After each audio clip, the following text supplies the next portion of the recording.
તો દેવભૂમિ દ્વારકામાં ચૈત્ર સુદ 11ના દિવસે દ્વારકામાં રૂક્ષ્મણીજીના વિવાહ ઉત્સવ ઉજવવામાં આવ્યો। ધામધૂમથી ઉજવણી કરવામાં આવવાની છે। રૂક્ષ્મણી વિવાહનો ઉત્સવ 3 દિવસ સુધી ચાલશે। માતા રૂક્ષ્મણી મંદિરે 56 ભોગ મનોરથ ઉત્સવ ધામધૂમથી ઉજવવામાં આવ્યો છે।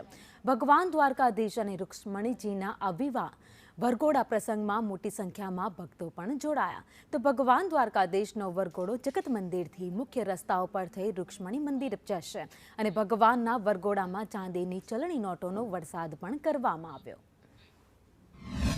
ચૈત્ર સુદ એકાદશીના દિવસે ધામધૂમથી ઉજવવામાં આવે છે।